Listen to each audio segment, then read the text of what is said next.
Bilang Kapitulo 5, ang paglilinis ng kampo. Sinabi ng Panginoon kay Moises, utusan mo ang mga Israelita na palabasin nila sa kampo ang sinumang may malubhang sakit sa balat o may lumalabas sa kanyang ari dahil sa karamdaman o itinuring siyang marumi dahil nakahipo siya ng patay.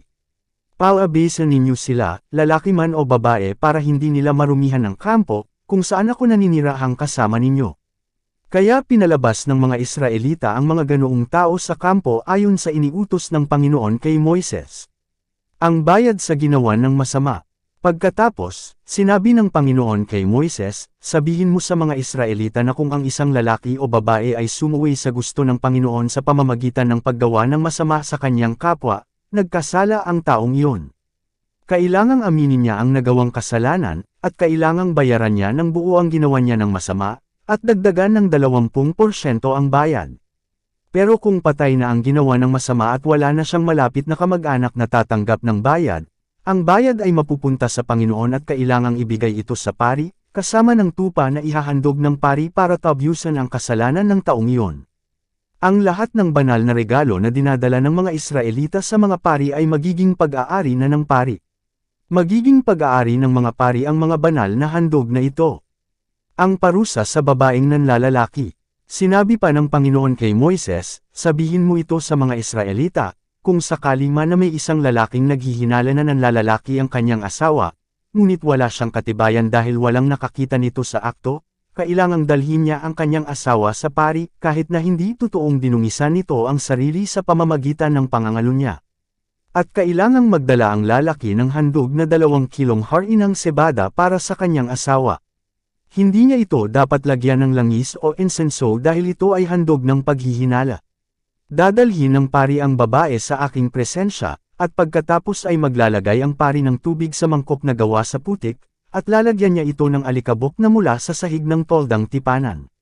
Kapag pinatayo na ng pari ang babae sa aking presensya, ilulugay ng pari ang buhok ng babae, at ilalagay sa kamay niya ang handog ng paghihinala para malaman kung talagang nagkasala ang babae. Pagkatapos, hahawakan ng pari ang mangkok na may mapait na tubig na nagdadala ng sumpa, at pasusumpin niya ang babae at sasabihin sa kanya, kung hindi mo dinungisan ang iyong sarili sa pamamagitan ng pakikipagtalik sa ibang lalaki, hindi ka masasaktan ng parusang dala ng tubig na ito. Pero kung dinungisan mo ang iyong sarili sa pamamagitan ng pakikipagtalik sa ibang lalaki na hindi mo asawa, sumusumpa ako na magiging halimbawa sa mga tao ang sumpa ng Diyos sa iyo. At sana ay hindi ka magkaanak. Ang tubig sana na ito na nagdadala ng sumpa ay pumasok sa iyong katawan para hindi ka na magkaanak. Pagkatapos, sasabihin ng babae, mangyari sana ito. At isusulat ng pari ang sumpang ito sa isang sulatan at huhugasan niya ito sa mangkok na may mapait na tubig.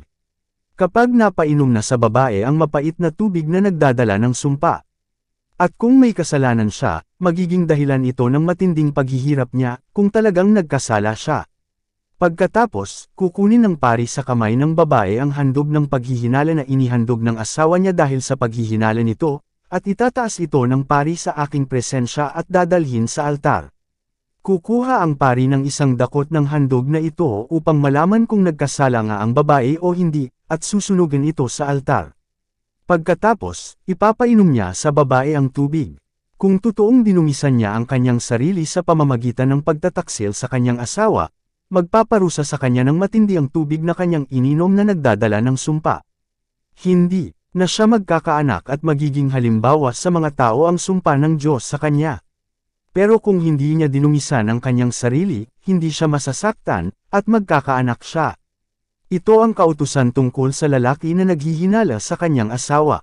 Kung nadungisan ng babae ang kanyang sarili sa pamamagitan ng pagtataksil sa kanyang asawa, o naghihinala ang lalaki sa kanyang asawa na nanlalalaki ito, kailangang patayuin ng pari ang asawa niya sa aking presensya at ipagawa ang kautusang ito sa kanya.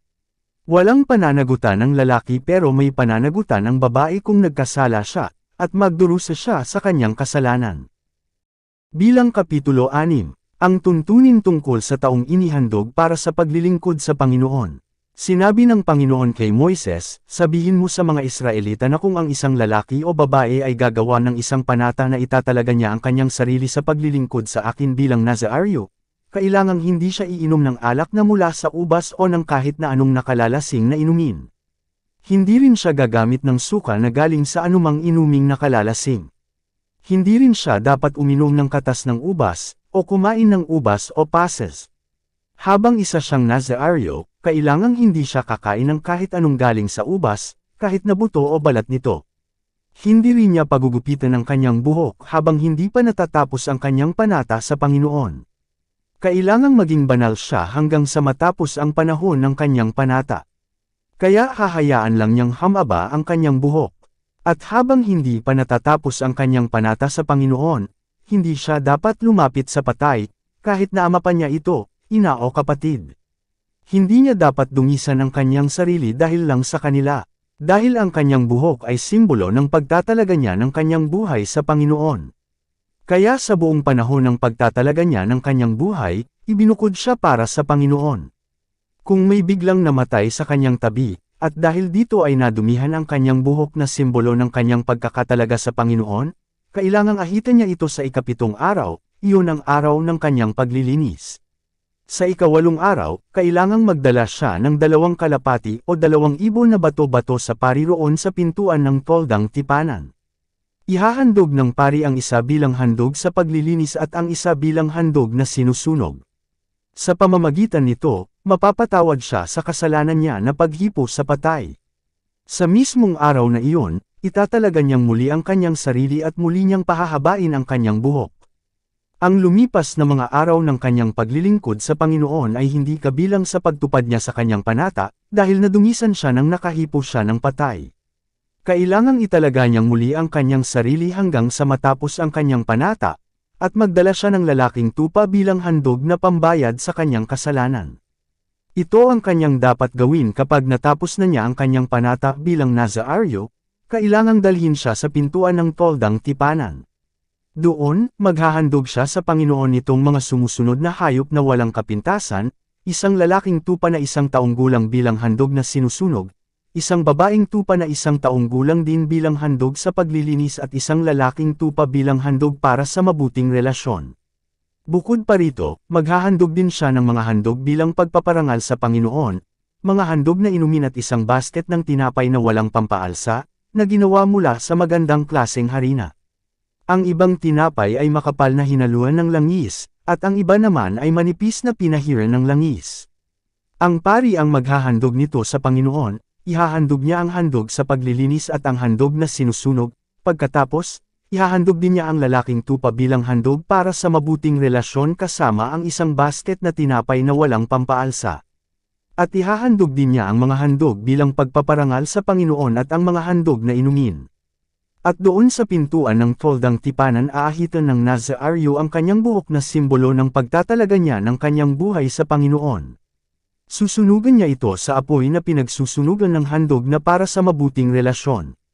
Pagkatapos nito, ilalagay ng pari sa kamay ng Nazaaryo ang balikat ng nilagang tupa at ang manipis at makapal na mga tinapay na walang pampaalsa na galing sa basket. Pagkatapos, kukunin ito ng pari at itataas sa presensya ng Panginoon bilang handog na itinaas. Banal ang bahaging ito ng handog, at ito ay para na sa pari, pati ang dibdib at paa ng tupa na itinaas din sa Panginoon. Pagkatapos nito, maaari nang makainom ng alak na ubas ang Nazaaryo. Ito ang tuntunin para sa isang Nazaaryo. Pero kung mangangako ang isang Nazaaryo na maghahandog siya sa Panginoon na sobra sa ipinatutupad sa kanyang panata, dapat niya itong sundin. Ang pagbendisyon ng mga pari. Sinabi ng Panginoon kay Moises, sabihin mo kay Aaron at sa mga anak niyang lalaki na ito ang kanilang sasabihin kapag magbabasbas sila sa mga Israelita. Pagpalain sana kayo ng Panginoon. Ipakita sana ng Panginoon ang kanyang kabutihan at awa sa inyo. At malugod sana ang Panginoon sa inyo at bigyan niya kayo ng mabuting kalagayan. Sa pamamagitan nito ay maipapahayag nila sa mga Israelita kung sino ako, at pagpapalain ko sila. Bilang Kapitulo 7, ang mga handog para sa pagtatalaga ng toldang tipanan. Pagkatapos may ayos ni Moises ang tolda, winisikan niya ito ng langis at itinalaga pati ang lahat ng kagamitan nito. Ganito rin ang kanyang ginawa sa altar at sa lahat ng kagamitan nito. Pagkatapos, nagdala ng mga handog sa Panginoon ang mga pinuno ng Israel, na pinuno ng bawat lahi. Sila ang nakatalaga sa pagsesenses. Nagdala sila ng 6 na kariton at 12 baka, 1 kariton sa bawat 2 pinuno, at 1 baka sa bawat isa sa kanila. Dinala nila ito sa harapan ng toldang sambahan. Sinabi ng Panginoon kay Moises, tanggapin mo ang kanilang mga handog upang magamit para sa mga gawain sa toldang tipanan. Ibigay ito sa mga Levita ayon sa kanilang gawain. Kaya tinanggap ni Moises ang mga kariton at ang mga baka, at ibinigay ito sa mga Levita.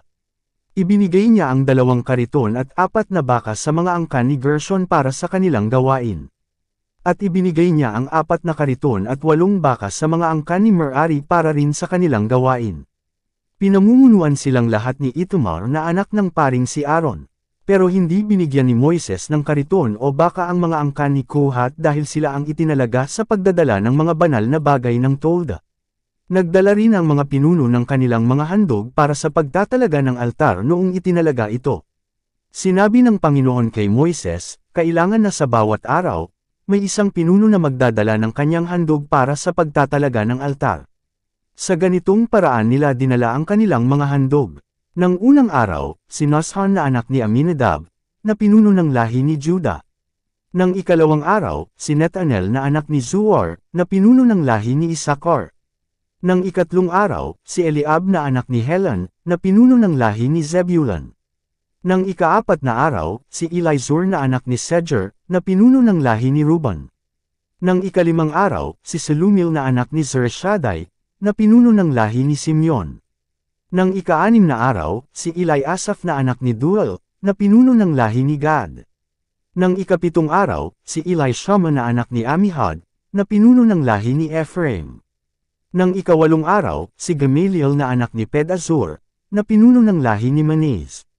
Nang ika-9 na araw, si Abidan na anak ni Gaidoni, na pinuno ng lahi ni Benjamin. Nang ika-10 araw, si Ahiezer na anak ni Amishadai, na pinuno ng lahi ni Dan. Nang ika-11 araw, si Pagiel na anak ni Okran, na pinuno ng lahi ni Asher. Nang ika-12 araw, si Ahira na anak ni Inan, na pinuno ng lahi ni Naphtali. Ang bawat isa sa kanila ay nagdala ng mga handog na ito, isang pilak na bandehado na may bigat na 1.5 kilo, at isang pilak na mangkok na may bigat na 800 gramo ayon sa bigat ng pilak sa timbangang ginagamit ng mga pari. Ang bawat isa nito ay puno ng magandang klaseng harina na hinaluan ng langis para sa handog sa pagpaparangal sa Panginoon. Nagdala rin ang bawat isa sa kanila ng isang gintong pinggan na may bigat na mga 120 gramo na puno ng insenso, isang batang toro, isang lalaking tupa at isang batang lalaking tupa na 1 taong gulang bilang handog na sinusunog, isang lalaking kambing bilang handog sa paglilinis, 2 baka, 5 lalaking tupa, 5 lalaking kambing at 5 batang lalaking tupa na 1 taong gulang bilang handog para sa mabuting relasyon. Ito ang lahat ng mga handog ng 12 pinuno ng mga Israelita para sa pagtatalaga ng altar, 12 pilak na bandehado, 12 pilak na mangkok, at 12 gintong tasa. Ang bawat bandehadong pilak ay may bigat na 1.5 kilo, at ang bawat mangkok na pilak ay may bigat na 800 gramo. Ang kabuuang timbang nila ay mga 28 kilo ayon sa timbangang ginagamit ng mga pari.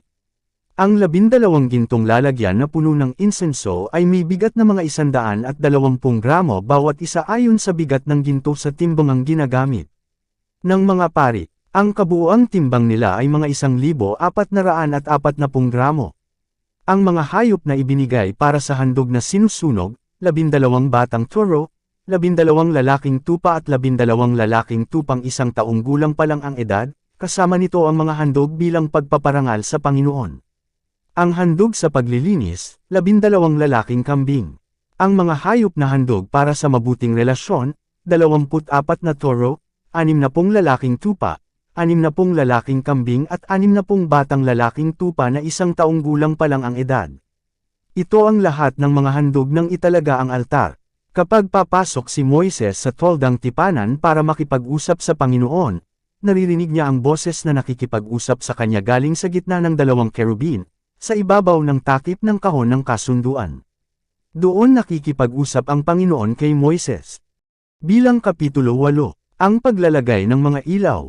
Sinabi ng Panginoon kay Moises, sabihin mo kay Aaron na kung ilalagay na niya ang 7 ilaw, kailangan na maliwanagan ng ilaw ang lugar sa harapan ng lalagyan nito.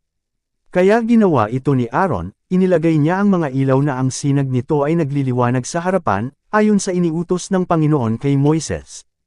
Ang buong lalagyan ng ilaw, mula sa ilalim hanggang sa itaas ay ginawa mula sa ginto ayon sa disenyo na ipinakita ng Panginoon kay Moises. Ang pagtatalaga ng mga Levita.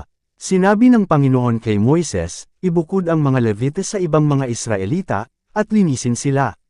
Ganito ang gagawin mong paglilinis sa kanila, wis'ikan mo sila ng tubig na ginagamit sa paglilinis, ahitan ang buo nilang katawan, at palaban ang kanilang mga damit. Pagkatapos nito ay ituturing na silang malinis. Pagkatapos, pagdalhin mo sila ng batang toro at ng magandang klaseng harina na hinaluan ng langis bilang handog na pagpaparangal sa Panginoon.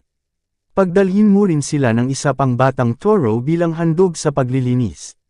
Pagkatapos, tipunin mo ang buong mamamayan ng Israel at italaga ang mga Levita sa harap ng toldang tipanan. Dalhin mo ang mga Levita sa aking presensya at ipapatong ng mga Israelita ang kanilang mga kamay sa mga ulo nito. Si Aaron ang magtatalaga sa kanila sa aking presensya bilang espesyal na handog mula sa mga Israelita, para makapaglingkod sila sa akin. Pagkatapos, ipapatong ng mga Levita ang mga kamay nila sa ulo ng dalawang toro na handog para sa akin. Ang isa ay bilang handog sa paglilinis at ang isa naman ay bilang handog na sinusunog, para mapatawad sila sa kanilang mga kasalanan. At patatayuan sila sa harapan ni Aaron at ng mga anak niyang lalaki, at itatalaga sila bilang espesyal na handog sa akin. Sa pamamagitan nito, ibubukod mo ang mga Levita sa ibang mga Israelita, at magiging akin sila.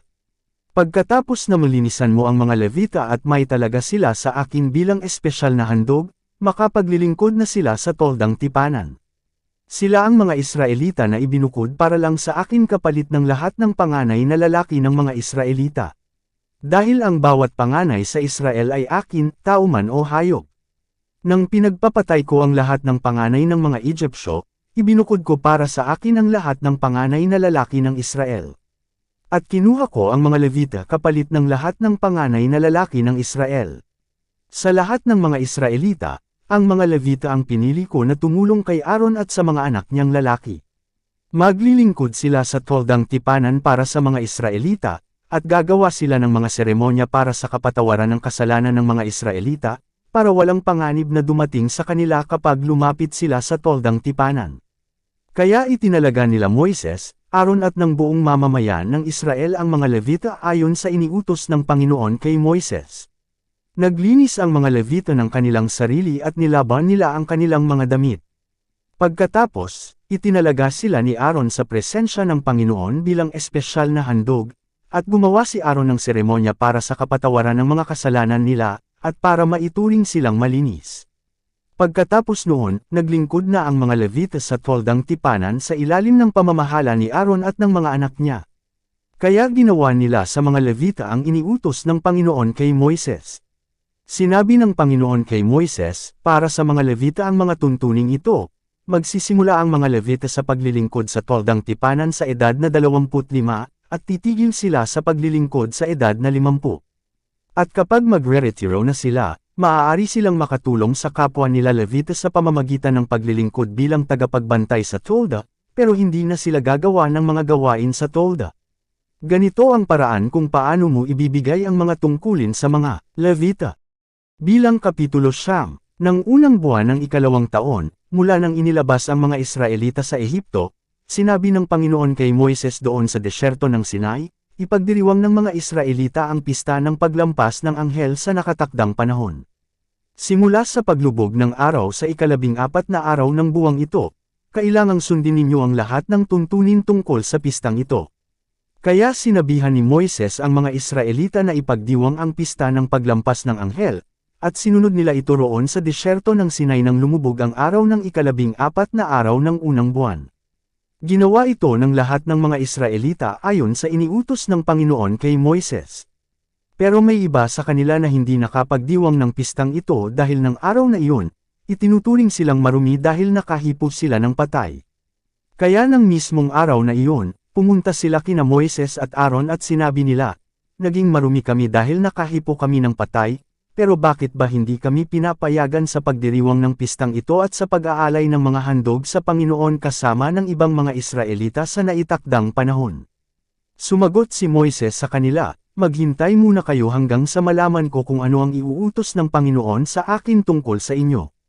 Sinabi ng Panginoon kay Moises, sabihin mo sa mga Israelita na kahit sino sa kanila o sa kanilang mga lahi na naging marumi dahil sa paghipo ng patay o dahil bumiyahe siya sa malayo, makakapagdiwang pa rin siya ng pista ng paglampas ng anghel. Ipagdiriwang nila ito pagkalipas ng 1 buwan, simula sa paglubog ng araw sa 14 na araw ng 2 buwan. Kakain sila ng tupa kasama ng tinapay na walang pampaalsa at ng mapait na halaman. Kailangang wala silang iiwanang pagkain kinaumagahan, at hindi rin nila babaliin ang mga buto ng tupa.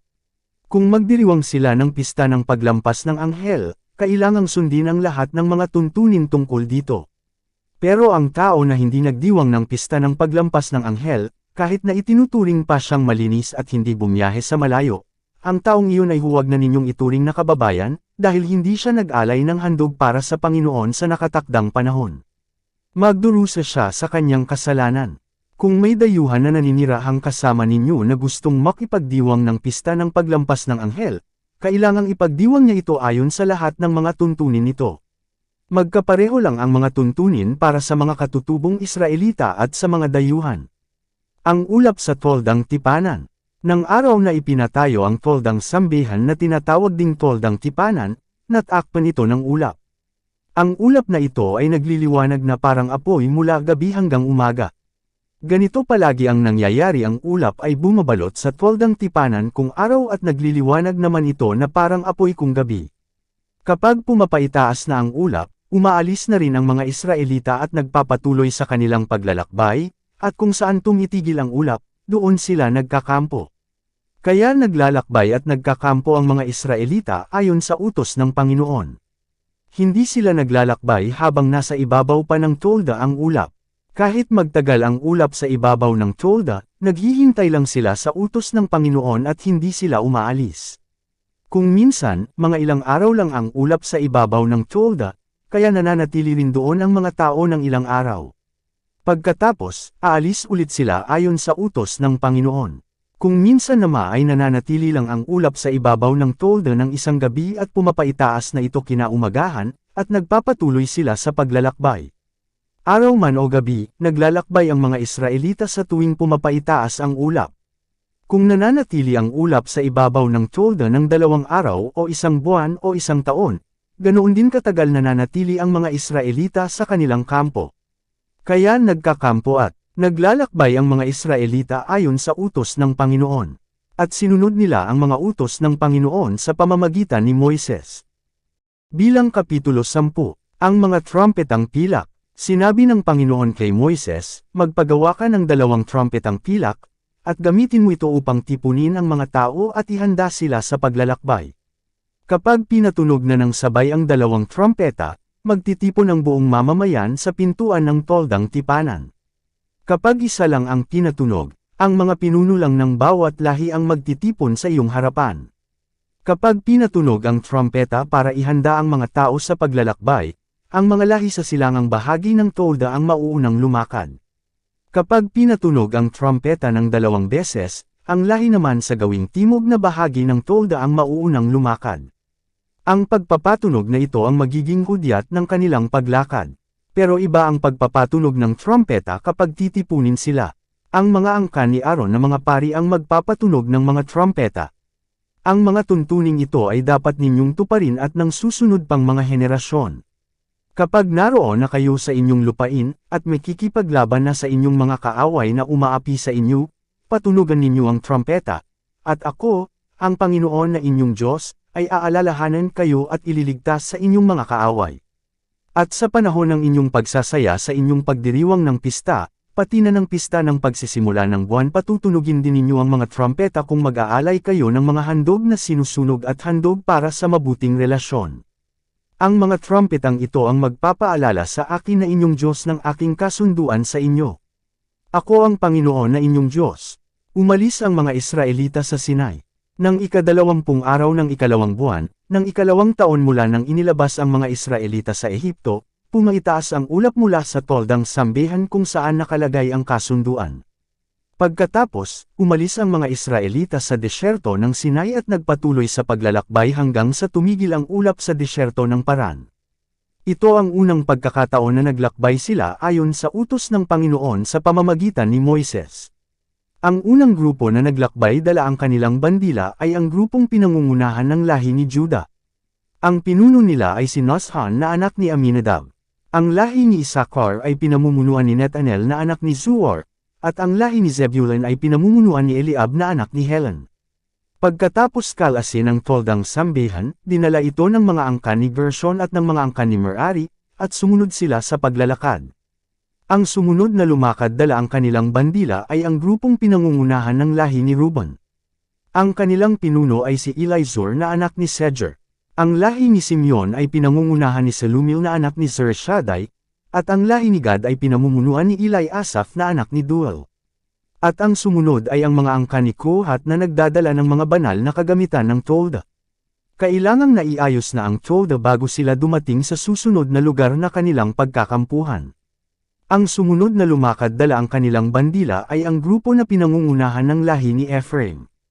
Ang kanilang pinuno ay si Elishama na anak ni Amihud. Ang lahi ni Menes ay pinamumunuan ni Gamaliel na anak ni Padasur, at ang lahi ni Benjamin na pinamumunuan ni Abidan na anak ni Gaidoni. Ang kahuli-hulihang lumakad dala ang kanilang bandila ay ang grupo na pinangungunahan ng lahi ni Dan. Sila ang mga gwardya sa likod ng lahat ng mga grupo. Ang kanilang pinuno ay si Ahiezer na anak ni Ammishaddai.